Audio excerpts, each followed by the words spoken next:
하버드 대학교의 경제학 교수로 노벨 경제학상을 수상한 경제학자 갈 브레이스, 존 갈 브레이스라고 하는 사람이 아프리카 어느 나라 어린이들의 공기 죽기 놀이에 대한 글을 썼습니다. 그 내용이 이런 것입니다.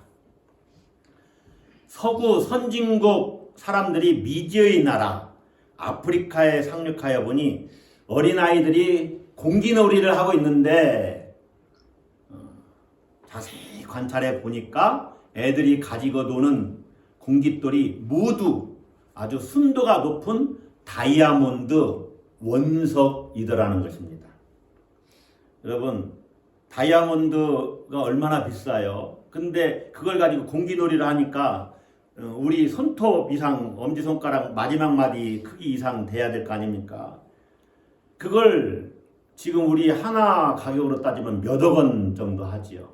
조그만 다이아몬드 얼마나 비싸요?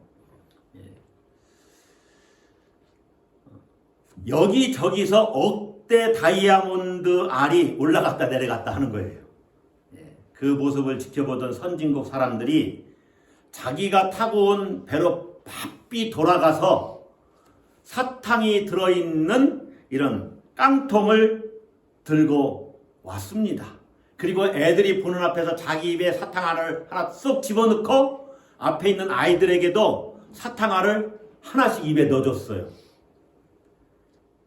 그러니 난생 처음 이 사탕을 먹어보니 얼마나 맛있습니까? 입에서 확 하면서 또 향내도 있고, 그래서 너무 맛있으니까 그 사탕을 입에 물고 팍 집으로 달려가서 엄마 이것 좀 한번 먹어봐 하고 사탕알을 엄마 입에 쏙 집어넣었어요. 엄마가 세상에서 처음 먹어보는 단맛이야. 여보 이것 좀 하나 먹어봐 하고서 또 옆에 있는 남편에게 자기 입에 있는 걸 꺼내서 줬어요.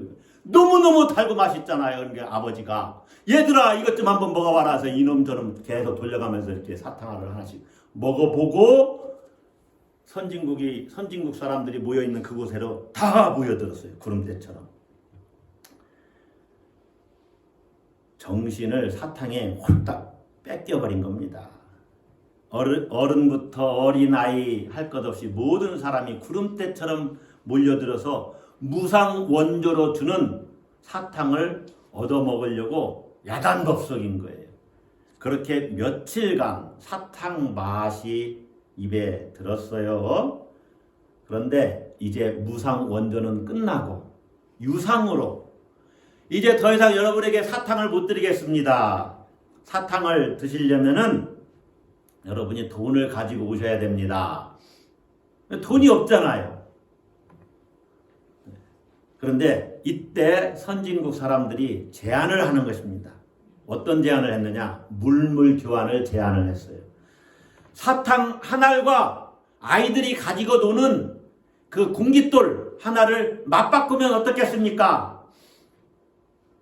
어때요? 너무나 좋은 제안으로 들리는 거예요. 이 돌멩인데.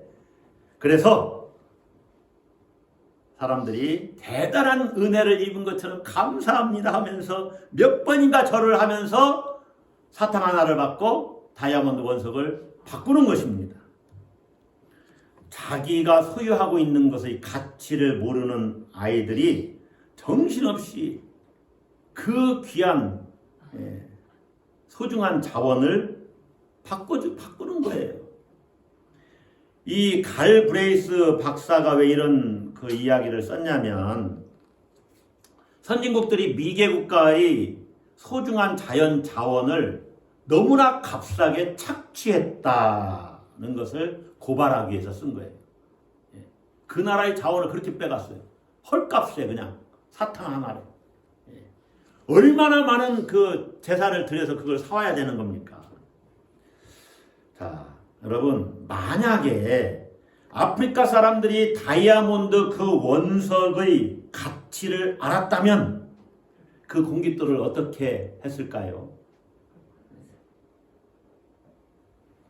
오늘 저는 사람의 가치, 여러분의 가치에 대해서 말씀을 나눠보려고 하는 겁니다. 여러분, 사람의 가치가 어느 정도 될까요?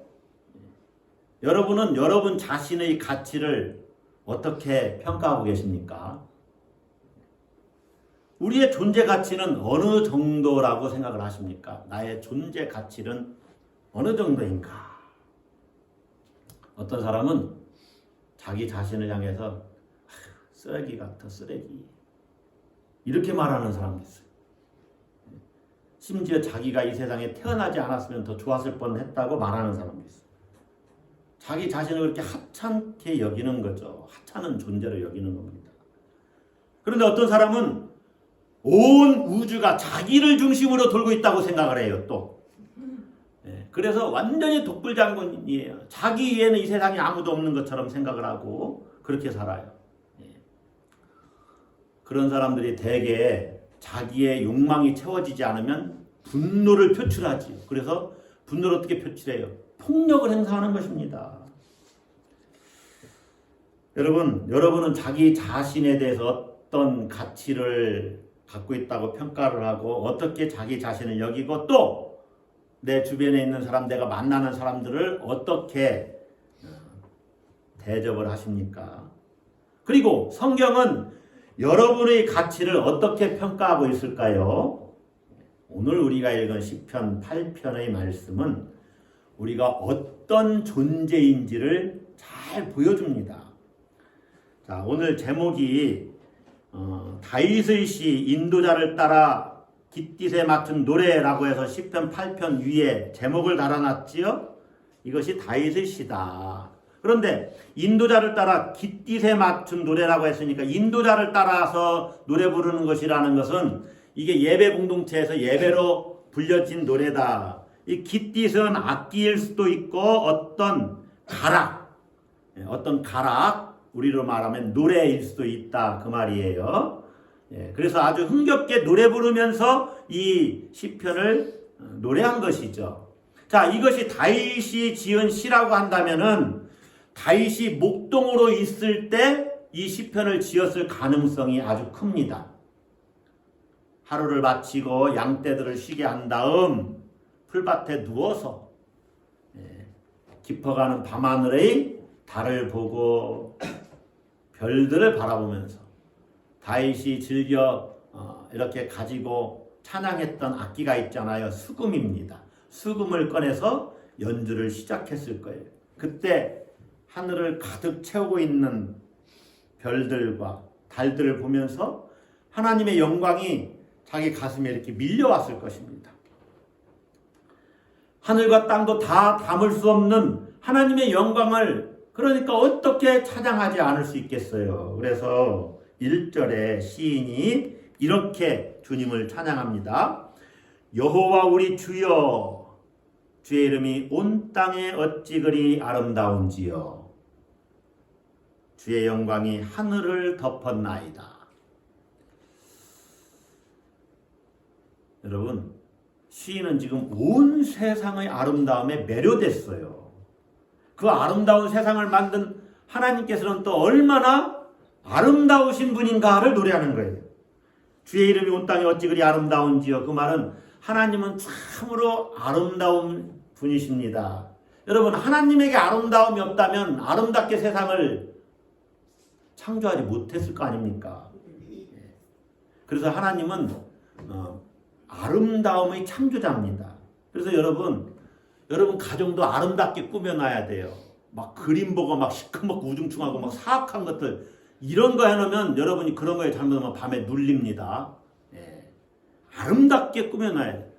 하나님은 아름다움의 창조주이세요. 시인이 이렇게 하나님 얼마나 아름다운지를 노래하면서 온 세상이 하나님의 영광을 드러내고 있습니다. 라고 찬양을 해요. 주의 영광이 하늘을 덮었나이다. 여러분 따라서 한번 합시다. 주의 영광이 하늘을 덮었나이다. 온 세상을 보니까 하나님의 영광을 막 이렇게 보여주고 있다는 거예요. 여러분 떠오르는 태양을 이렇게 한번 바라보세요. 얼마나 태양이 동그란지, 어째 저렇게 동그라냐. 너무 신기한 거예요. 인간이 여러분이 손으로 한번 이렇게 그려보세요. 그렇게 동그랗게 그려지나? 동그랗습니다. 아주. 노을진 석양을 바라보고 또 하늘의 달과 별들, 요즘에 달무리가 많이 지더라고요. 달무리를 보면서 야, 참 신기하고 이쁘다.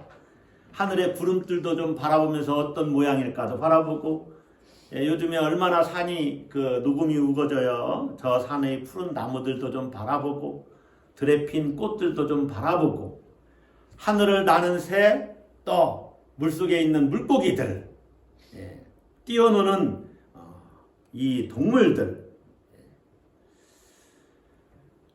우리 이쪽 마을에도 가끔 고라니가 이렇게 뛰어다니는 것을 볼 수 있지 않습니까? 고라니가 한번 뛰면은요, 제가 대충 보니까 한 10m는 이렇게 뛰는 것 같아요. 날르죠, 날라. 예. 여러분, 철책도 그냥 날라서 뛰어다닙니다. 저는 철책 안에 있는 이 여마강 이쪽에 그 안에 들어가 있는 고라니를 본 적도 있어요. 그냥 뛰어다니는 거죠. 야, 참 기가 막히게 뛰는구나. 그리고 예전에 우리 교회 옆에 이 배밭 있을 때는 고라니가 왔다 갔다 이렇게 뛰더라고요. 한 번만 뛰는 것이 아니라 왔다 갔다를 뛰더라고요. 그래서 왜 저렇게 뛰나 그랬더니 저에게 깨달음이 탁 오는 거예요. 나 좀 보세요. 나 좀 봐주세요. 저보고 보라고 그렇게 뛰는 거예요. 실제로 여기 우리 야외 그 샤워장과 사택 사이에 이 길에서도 고라니가 뛰어가는 걸 제가 봤어요. 다리는 그렇게 가늘은데 그렇게 잘 뛰어요. 지구촌 아름다운 풍경들 가끔 이렇게 인터넷 같은 데서 그런 것도 한번 보세요. 하나님이 창조하신 세계를 자주자주 좀 보세요. 그럼 여러분 이렇게 혹시 대답하고 싶으시지 않습니까? 목사님, 우리가 매일 보잖아요. 눈만 뜨면 이 세계를 보잖아요. 네, 맞습니다. 여러분 매일 보실 겁니다. 그런데 제가 드리는 말씀은 생각하면서 깊이 보시라는 거예요. 생각하면서 그것들을 보면서 생각하시라는 거예요. 깊이. 그냥 딱 한번 보고 이렇게 스쳐 지나가지 말고 깊이 보시면 뭐가 보이느냐? 그것만 보이는 게 아니에요. 그것을 보고 있는 내가 보이기 시작해요. 이게 자연을 통해서 자기를 성찰해 보는 겁니다. 자연을 보고 있는 나를 봐야 돼요. 그러면 또 누가 보이느냐? 하나님이 연상이 되는 거죠. 야, 이 만물 가운데 하나님 나를 이렇게 살게 하시고 여기서 살게 하시고 저걸 보게 하시고 또 하나님을 생각하게 하시는구나. 그래서 이 하나님을 생각할 때는요, 나 밖에서 피조 세계를 보는 거죠. 그 다음에 내 안에서 나를 보는 거죠. 그리고 하나님 안에서 하나님을 보는 거예요. 네. 이렇게 온 세상과 자신을 묵상하고 하나님을 묵상하는 것입니다. 시인은 그렇게 묵상하고 자기를 보니까 자기가 어떤 존재인지가 보이기 시작했어요. 자, 3절을 봅시다. 같이 읽습니다. 주의 손가락으로 만드신 주의 하늘과 주께서 베풀어 두신 달과 별들을 내가 보니, 자, 하늘의 달도 별들도 하나님이 손가락으로 만드셨다. 이게 이제 신인 동영론적인 표현이지요. 하나님이 지으셨다는 거예요. 그래서 모든 것이 하나님께 소속되어 있고 하나님이 만드신 질서를 따라 운행이 되고 있다 하는 것을 시인이 깨닫게 된 것입니다. 끝을 알 수 없고 거대하고 광활한 밤하늘의 이 별이 반짝이는 것을 본 시인이 이제 자기의 초점을 자기에게로 향합니다. 인간에게로 향해요. 그래서 하나님이 만드신 이 거대하고 광대한 신비한 이 우주와 아주 작고 보잘것없는 인간을 이렇게 대조해 놓았어요. 하나님이 만드신 이 우주는 얼마나 크고 놀랍고 장엄한가. 설교 전에 우리가 영상 봤잖아요. 얼마나 크고 놀랍고 장엄한가. 그와 대조적으로 인간은 얼마나 작고 연약하고 보잘것없는가. 이렇게 대조해 놨어요. 그래서 시인은 감탄의 탄성을 외치는 것입니다. 4절에서 이렇게 외치고 있지요. 4절 같이 읽습니다. 사람이 무엇이기에 주께서 그를 생각하시며 인자가 무엇이기에 주께서 그를 돌보시나이까. 여기서 사람은 히브리어로는 에노시인데 인간이 연약하다 그것을 얘기해요. 덧없음, 죽을 수밖에 없는 존재를 강조하는 표현입니다. 그리고 뒤에 인자가 무엇이기에 할 때는 인자, 이것은 벤 아담이라는 히브리어인데 사람의 아들을 말합니다. 그러니까 땅에 속한 아주 부서지기 쉬운 존재, 유한한 존재라는 의미를 담고 있어요. 그렇게 인간은 아주 연약하고 비천한 존재라는 것이죠. 이 광활한 우주에 비하면 인간은 너무너무 정말로 너무 작은 파편 쪼가리에 지나지 않는다. 그런데 이 광활한 우주를 창조하신 하나님은 얼마나 위대하신가? 이렇게 하나님을 높이고 있는 거예요. 시인은 인간 중심적인 사고로부터 탈피한 더 큰 세계를 인식하고 있는 거예요.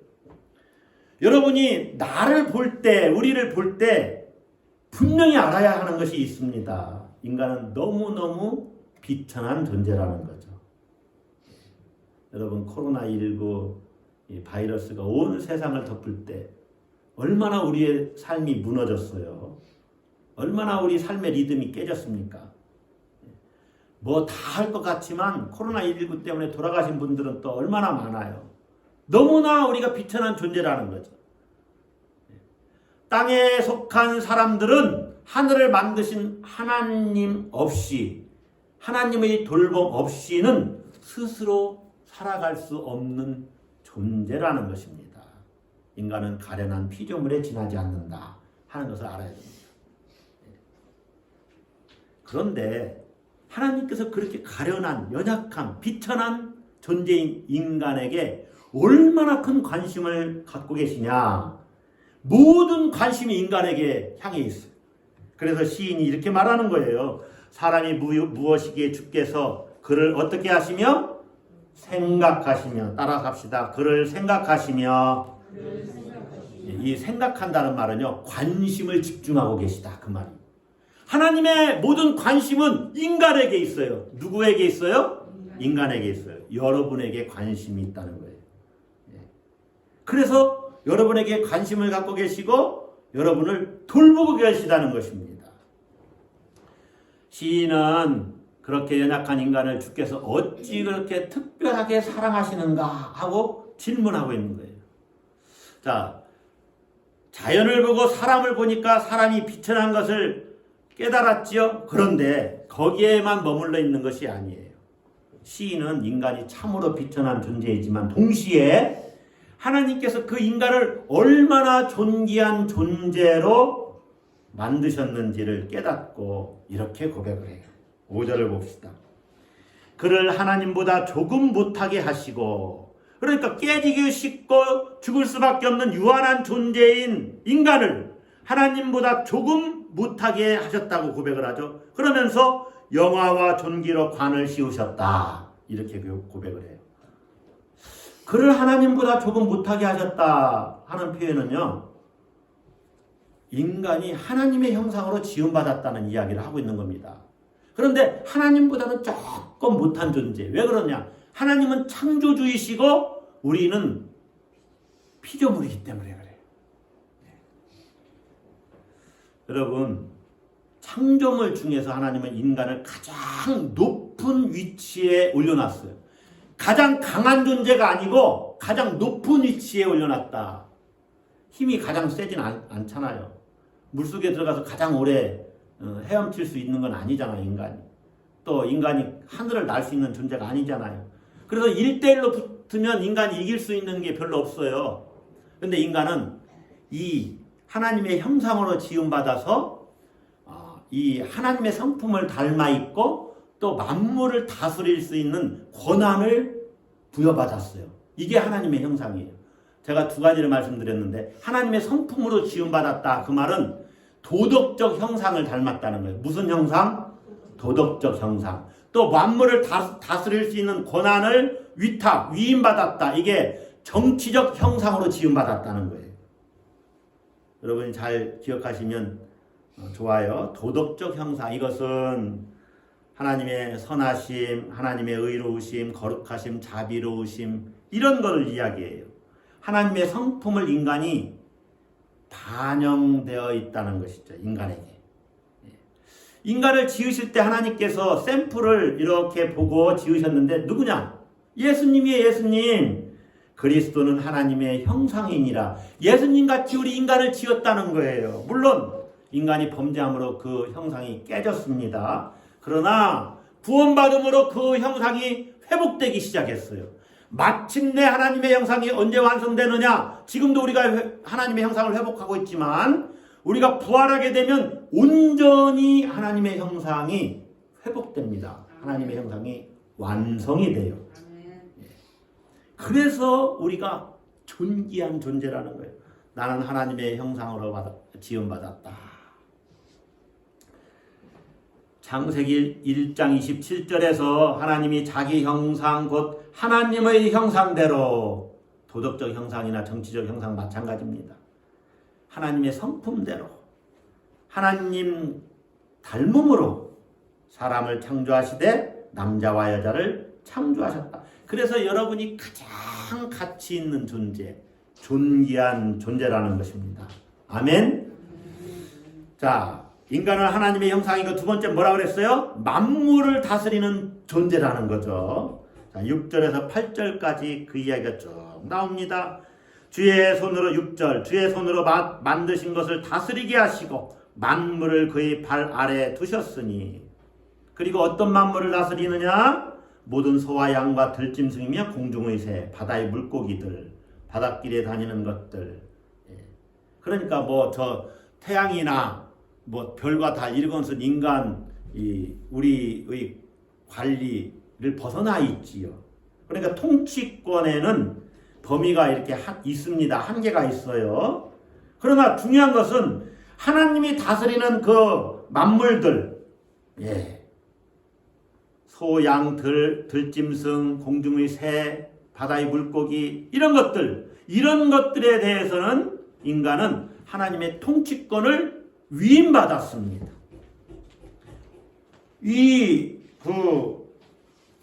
바로 앞에 영화와 존귀로 관을 씌우셨나이다. 여기서 영화와 존귀는요, 이 왕적인 영광과 위엄을 이야기하는 겁니다. 영화와 존귀는 왕에게 해당되는 단어거든요. 누구에게 해당돼요? 왕에게. 그러니까 만물을 다스린다는 것은 왕적인 통치권을 우리가 받았다는 거예요. 마침내는 우리가 주와 함께 무슨 노릇한다고 그래요? 왕 노릇한다는 거죠. 만물을 다스리는 그런 신분으로 돼요. 우리가 부활하면 온 우주 만물을 우리가 예수님과 함께 다스릴 거예요. 얼마나 놀라운 신분입니까? 하나님께서 만물을 다스리는 통치권을 사람에게 위탁하셨어요. 아멘? 여러분이 아멘 안 하신 분들은 이걸 생각하시면 돼요. 여러분 누가 여보 당신 저기 가서 좀 빨래 좀 빨아와서 방 좀 닦아요. 그러면은 막 내가 닦으려고 그러는데 그러면은 기분이 좋아요, 나빠요?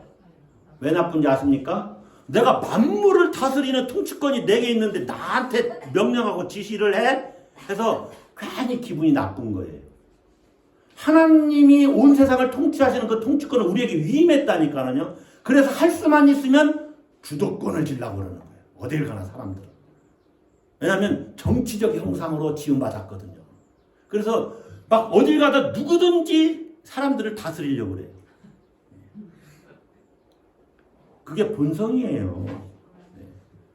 여러분, 문화를 사람이 발전시킬 수 있었던 것은 하나님의 통치권을 위탁받고 이렇게 그 역할을 감당하면서 이 문화를 발전시키는 것입니다. 물론 환경 파괴나 생태계 위기를 불러온 것은 인간이 책임을 져야 할 일이지만 그럼에도 불구하고 인간이 이 땅에서 발전시켜온 놀라운 문화적인 진보들, 과학적인 진보들은 하나님이 인간이 만물을 다스린 결과라는 것 또한 부인할 수 없는 사실이라는 것이죠.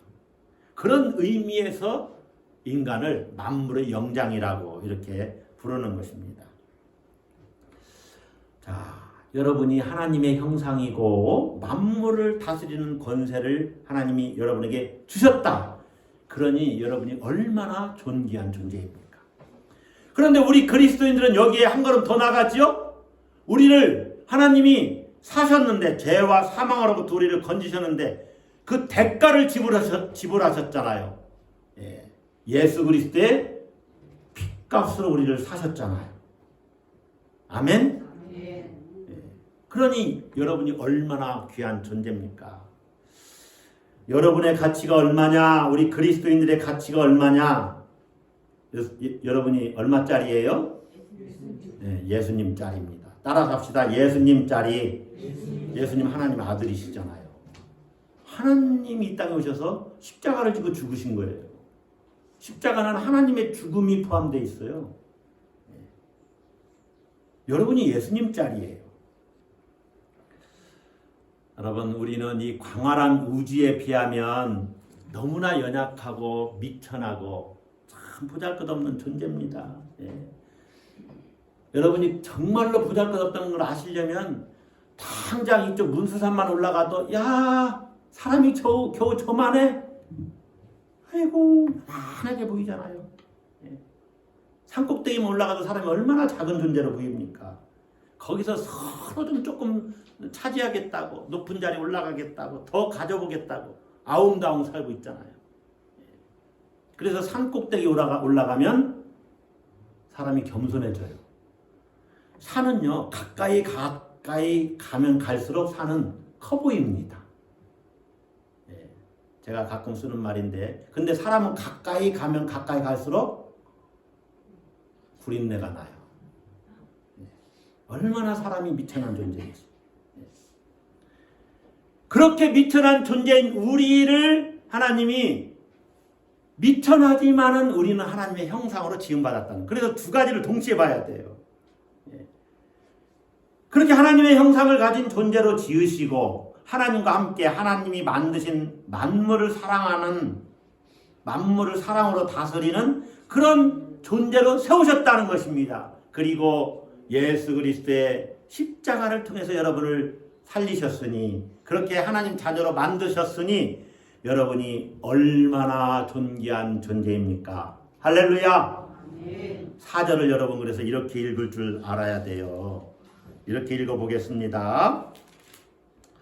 사람을 나로 바꾸는 거예요. 그를 나로 바꾸는 거예요. 그럼 어떻습니까? 내가 무엇이기에 주께서 나를 생각하시며, 내가 무엇이기에 주께서 나를 돌보시나이까. 아멘?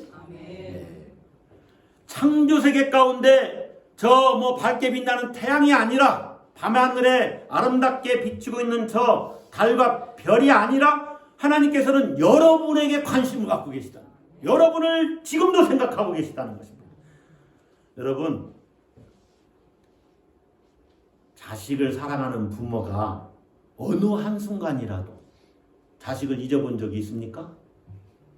맛있는 것만 먹으려고 해도 누가 걸려요? 자식이 걸리는 거예요. 그래서 우리 집에서는요, 그런 걸 먹을 때 자식 생각하고 뭐 배우자 생각하면 이제 같이 그런 맛있는 걸 못 먹으면 마음이 아프게 되잖아요. 그러니까 어떻게 생각하겠냐면, 나라도 이런 걸 먹을 수 있어서 감사하다. 이렇게 생각하게 됐어요. 여러분, 자식을 사랑하는 부모가 어느 한순간이라도 자식을 잊을 수가 있습니까?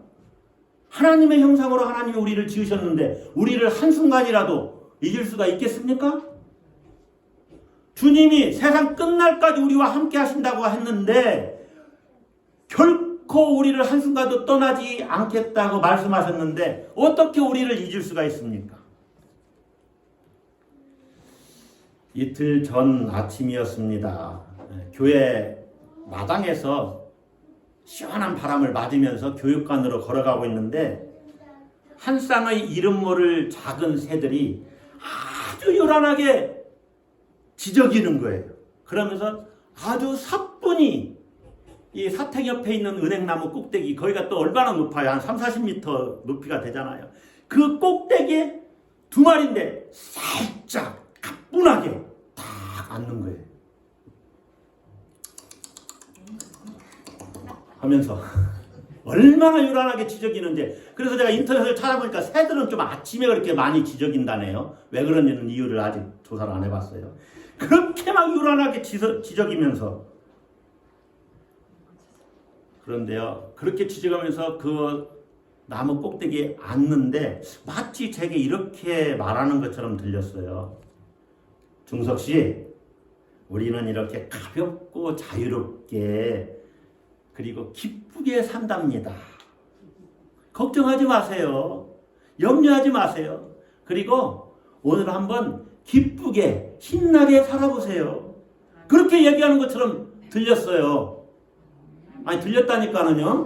네. 여러분 기분 나빠질 거 하나도 없어요. 그런데 사뿐히 내려앉는 그 새들의 그 모양새가 얼마나 가볍고 그들의 비행이 가볍고 자유로운지. 그래서 제가 그 새들을 보면서 이런 생각이 또 드는 겁니다. 너희들은 참 세상 근심 걱정 염려도 없겠구나.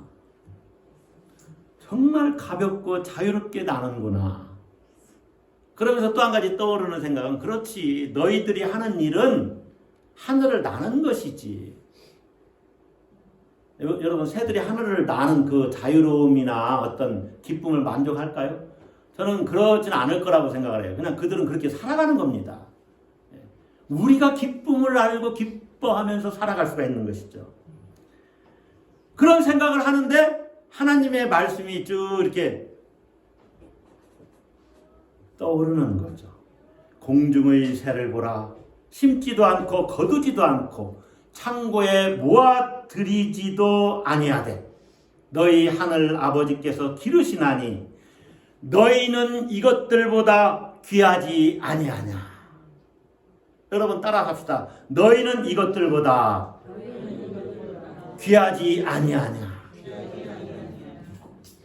여러분 온 우주 만물을 좀 쳐다보세요. 하나님 말씀하시지 않습니까? 너희는 이것들보다 귀하지 아니하냐. 여러분은 자신의 존재 가치가 어느 정도라고 생각을 하십니까? 내가 무엇이기에 주께서 나를 어찌 그리 사랑하시는지요. 따라서 한번 합시다. 내가 무엇이기에. 기도합시다.